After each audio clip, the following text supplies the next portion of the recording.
To support Jessica and my family, I had to work 12 hours a day, 7 days a week. At one point, I had 2 full-time jobs.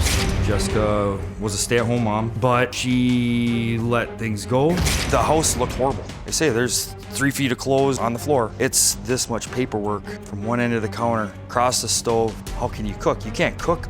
After a 12-hour shift, I'd have to come home, clean the bathroom, snow blow. I was never allowed to take a break. The most important thing to Jessica was getting my paycheck. Jess will call me 9, 10, 12 times in just a matter of a short period of time. Because I explode. Your mom is psycho, and I just can't stand her. We got a car payment due, or we got a house payment due. She'd start yelling because of money, or because I'm a deadbeat dad, or I not supporting them because the bills. That's all it was the bills. I told him previously that the house payment was due on the 1st, and now it's overdue. Jessica is turning my daughters against me. She coaches them. My girls always know what's going on at home because they always have paid the bills with me. Chloe will say to me, why is your check this much when it should have been this much? That's exactly what Jess would say. So I call him saying that I don't have money for food. Then what do you expect me to do? Like, where do you expect me to even live?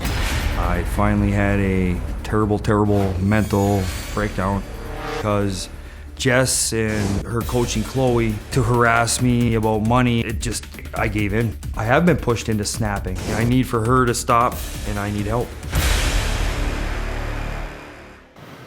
Mike, thank you for joining us here. You've been listening, correct? Yes, I have. Are you parents putting these children in the middle of a bunch of adult issues where they shouldn't be? I believe we are. I believe that we're putting them way too far into adult issues. Uh-huh. Have you moved away and emotionally, financially, behaviorally abandoned this family? No, that's not true at all, Dr. Phil. I moved away because I had to transfer for jobs. I'm still paying more than half of my check to them each week or bi-weekly when I was working. Mm-hmm. And if a person would abandon them or a deadbeat father, I would have left and said, see you and goodbye. Mm-hmm. I have not that. What's that? You never called me the first year you moved there. I have called you. I've called both The first you year you girls. moved there, I didn't get a single phone call. Oh, okay. Okay. Well, we do have one of the voicemails you left her, which says, your mom is blanking psycho, and I just can't stand her. So yeah, you know what? I do love you, but your mom, I blanking hate. Absolutely. Is that appropriate? No, it's not. But when you're pushed... There's that word, but. But. No, it's not appropriate, but I'm going to now justify it. Because I was pushed, is what you're saying. It's just to the point where I'll snap. And I don't care what I say then. You get to the point where you don't care if you're emotionally traumatizing your child. At that point, no. Yeah. How do you feel about that? How can you even look me in the eyes right now? I still love you. You are still part of me. That's not love. Stop. Stop speaking for my daughter. I am so sick of you always cutting in and speaking for these children. That you always do that. You just don't shut up.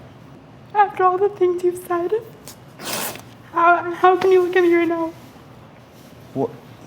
After everything Explain. you've done. When you say up. You called her psycho.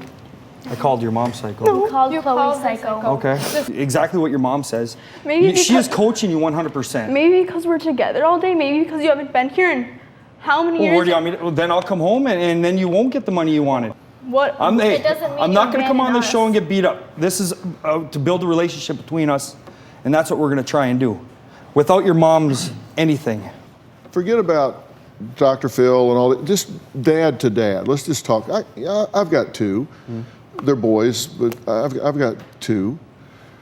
If what you're saying is true, if in fact they've been programmed, then why would you take it out on them? Wouldn't you want to have compassion for them and try to unravel that and show them who you really are instead of who their mother says you are? Yeah, that's what I would really like to do.